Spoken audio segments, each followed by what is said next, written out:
এক বয়স্ক মহিলার লগে ল্যান্ড মারছিলাম, সেই মাখামাখি প্রেম আসলাম আমাকে, গভীর সম্পর্ক। মহিলাটা চালাবার গিয়ে হাতের মতো মোটা, আমারে মনে করেন এক হাত দিয়ে দৌড়ে উঁচা করে আসার মারা হারতো, এরকম স্বাস্থ্য মাস্ত আসছিল। মহিলার আবার জামাই আছে, জামাই থাকলে কেউ আমার আবার কিস্তি আছে, ওই চিন্তা ভাবনা করে মনে করেন লাইন মারছি। তো মহিলাটার লগে আমার আবার সম্পর্ক কেমন আছে হেডা কই, হের আবার ডায়াবেটিস রোগ আছে। সকালবেলা মনে করেন আমাকে ওই জায়গা দিয়ে হাত পাড়াইতো দেওয়ের মতো হাত, তো আমি আবার দেখতাম।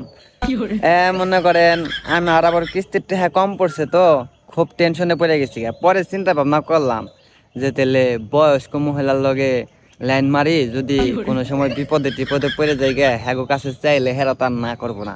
আর হেরা তো ভুলেও আমার কাছে টাকা পয়সা চাইবো না, কারণ হেরা আমার থেকে বয়সে বড়।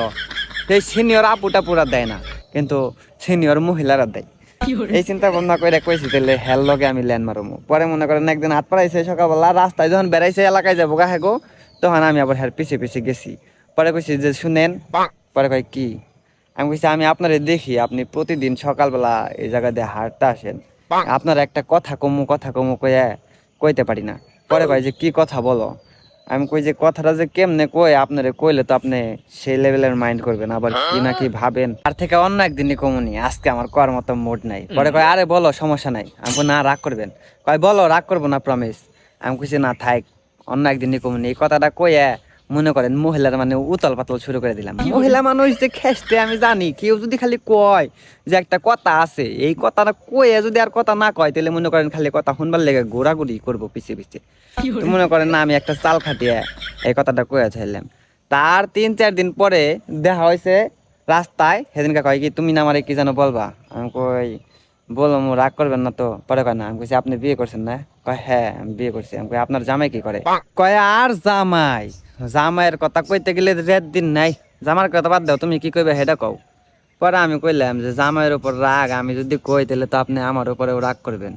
পরে কয় না বলো, সমস্যা নেই।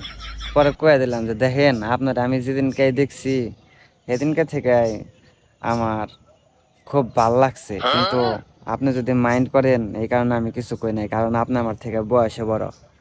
আসলে প্রেমে মানে না বয়স বাধা, মানে না কোনো বারণ।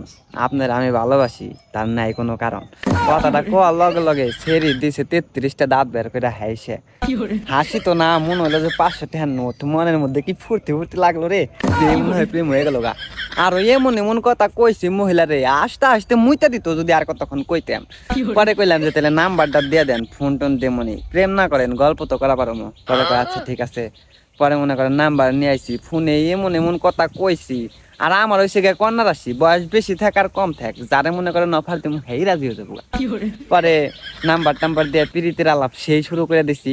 আমি আবার ওইটারে আদর করে ভালোবেসে বুলবুলি করে ডাকতাম। মোটাও তো কম না, হাতির মতো। যাই হোক, মোটামুটি 3 মাস প্রেম করার পরে একদিন কইলাম যে শোনো, তোমার একটা কথা কমু ভাবতাছি, কিন্তু কেমনে কই। পরে কয় যে বলো, সমস্যা নাই, যেমনি প্রেমের কথাটা কয়ে দিছিলে অমনি করে কও। পরে কইছি দেখো, আমি তো কিস্তি কুস্তি দেই, এই বয়সে আমার মার নাম দিয়ে কিস্তি উঠাইছিলাম, কিন্তু আমি তো কাম কাজ করি নাই, ওখানে একটু সমস্যায় পড়ে গেছি। আমার তো 4,000 টাকা কিস্তি, আমার কাছে 1500 টাকা আছে, আর 2500 টাকা কম পড়ছে, যদি একটু হেল্প করতা। পরে কয় দেখো, তোমার আমি কেমনে হেল্প করুম, তুমি তো মাসে 4,000 টাকা কিস্তি দাও, আর আমি মাসে কিস্তি দেই 8,000 টাকা। না আমারও কিস্তি পড়ছে, আমি পারলাম না, দুঃখিত, মাফ চাই। আমি